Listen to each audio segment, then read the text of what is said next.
आखिर बैसाख के महीने में, माधव महीने में इतनी महत्वता क्यों?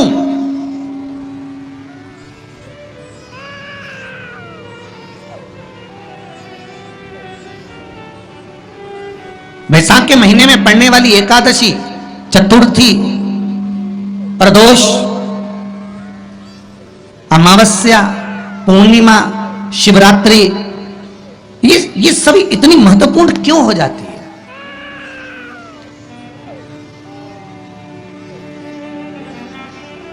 इसकी महत्वता इतनी प्रबल क्यों हो जाती है?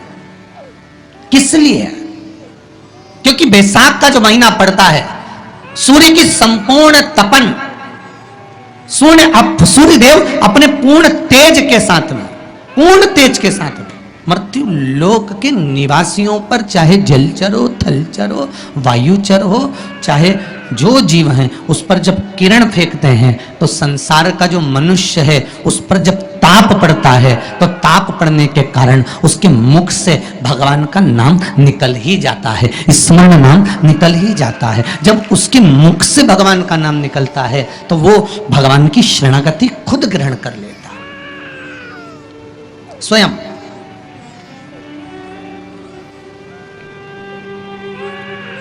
शरणागति ग्रहण कर लेना। बैसाख की पोथी पढ़ते हो आप लोग? आप में से अगर कोई पढ़ता हो बैसाख महीने की पोथी, तो उसमें एक वर्णन आता है, गीता प्रेस गोरखपुर के कल्याण अंक में भी आप ये पावन बैसाख चरित्र श्रवण कर सकते हैं। उसमें बैसाख महीने की पोथी में 10वें दिवस की कथा में 10वें अध्याय में एक व्याध और शंख मुनि का चरित्र आता है।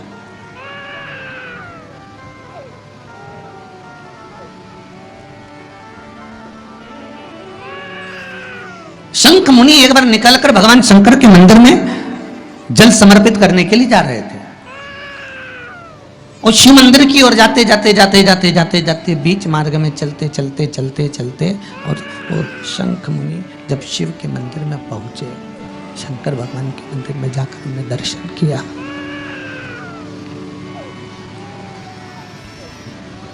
जल का पात्र उठाया और वो जल का पात्र उठाकर जब भगवान शिव को समर्पित कर रहे थे तो उसी समय जल का पात्र उठाकर जब शंकर भगवान को समर्पित करा गया और शंख मुनि निकलकर जब बाहर आ रहे थे, आते आते शंख मुनि के मन में एक भाव उत्पन्न हो गया कि जब हम भगवान शिव को कुछ वस्तु समर्पित करते हैं तो उसका फल, उसका पुण्य फल हमें कितने समय में प्राप्त होता है। ये शंख मुनि के मन में एक विचार जागृत हो गया, शंख मुनि के मन में एक भाव जागृत हो गया।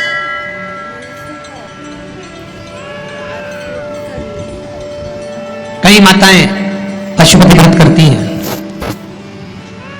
कई ऐसी माताएं हैं जिन्होंने 2-3 बार पशुपति व्रत कर लिए होंगे, दूसरे को बताया, उसने व्रत करा, उसका हो गया, उसको फायदा भी मिल गया, और ये 3 कर ली, उसके बाद भी कुछ ना कुछ रह गया। तो इसके मन में आया कि बताओ, मैं भी व्रत कर रही हूँ, ये भी व्रत कर रहे हैं, ये भी व्रत को सुन कर रहा है, मैं भी व्रत कर रही हूँ, कि बात उसको लाभ मिल गया, मुझे लाभ नहीं मिला। उसको लाभ की अनुभूति हो गई, मुझे लाभ की अनुभूति नहीं हुई। तो कभी विचार करना कि तुमने उसको पशुपति व्रत बताया, उसने व्रत किया और बड़े दिल से करा, बड़े बड़े दिल से करा, तुम्हारे बताए अनुसार करा, मतलब तुम्हारी बात पर कितना विश्वास होगा उसको,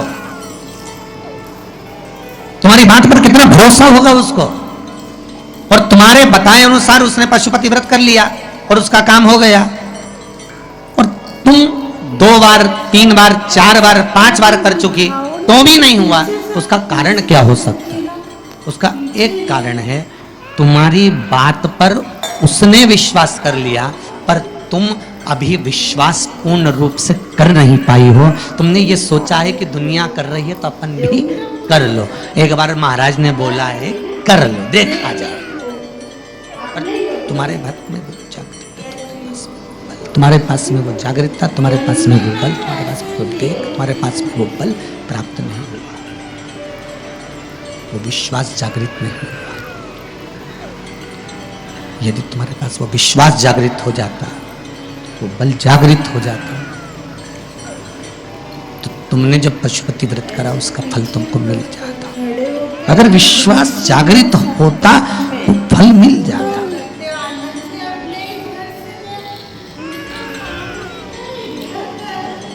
विश्वास जागृत होने पर फल की अनुभूति।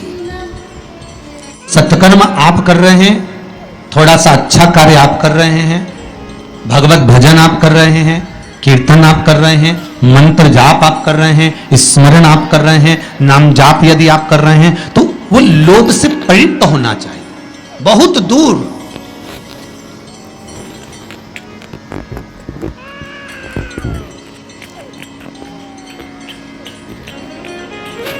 आपके भीतर वो उपजे ना।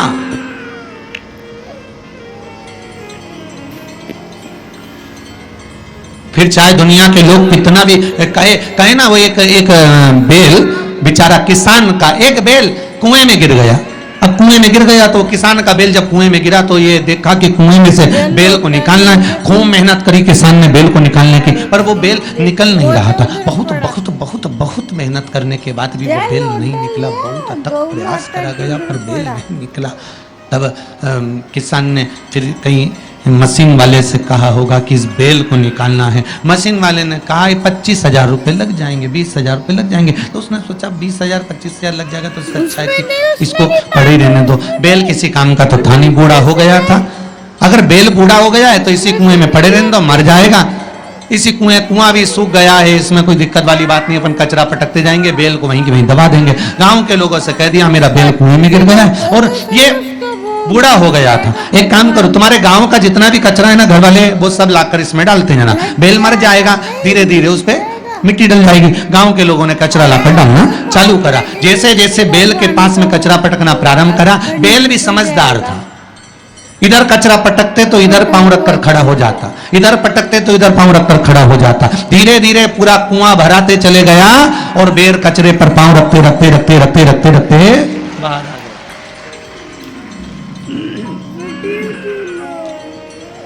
बेल कचरे पर पांव रखते रखते रखते रखते बाहर आ गया, ऊपर आ गया। और जब वो ऊपर आया, निकल कर बाहर भाग गया, निकल कर बाहर भागा। बेल से हमको एक सीख लेना चाहिए, हमको एक चीज सीख लेना चाहिए। बुराई करने वाले कितनी भी बुराई करेंगे, निंदा का कचरा, बुराई का कचरा कितना भी पटकेंगे, हमको केवल उस पर पांव रखकर निकल कर बाहर की ओर चले जाना है और हमारे जीवन को सार्थक बना लेना है। करे करे तो करे।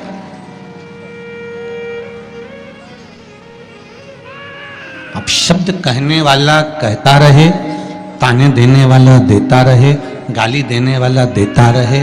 अपनी शिव भक्ति, अपना स्मरण, शंकर का अनुमोदन होता रहे, बस इसका ध्यान रखना। बैसाख के महीने में 9वीं तिथि को माता जानकी का प्रागट्य हुआ है पृथ्वी से।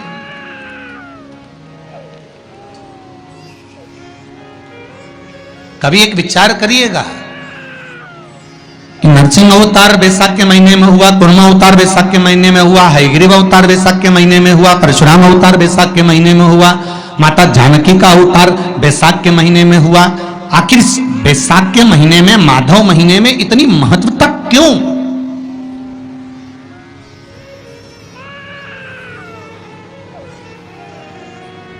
हर महीने की जो शिवरात्रि आती है, मासिक शिवरात्रि जो आती है, आप 12 महीने का नियम बनाओ कि मैं 12 महीने की शिवरात्रि का व्रत करूं ना करूं। मैं शंकर के मंदिर में 12 महीने जो शिवरात्रि आती है उस शिवरात्रि का नियम लेती हूं कि शिवरात्रि के दिन में दिया लगाने 3 जगह पर जाऊंगी। पहला, बोलते जाओ जम के, बेलपत्री के नीचे। दूसरा, शंकर भगवान के मंदिर में या शिव मंदिर की चौखट पर। तीसरा, आंवले के वृक्ष के नीचे। ये 3 जगह पर आप प्रणाम कर कर, झोली पसार कर बाबा देवाधिदेव महादेव, माता लक्ष्मी और पार्वती के नाम से दिया लगाना प्रारंभ कर दीजिए। 3 महीने की शिवरात्रि पूरी हो, ये निश्चित है अगला पत्र आपका इस जगह पर मिलेगा कि बाबा ने मेरा ये कार्य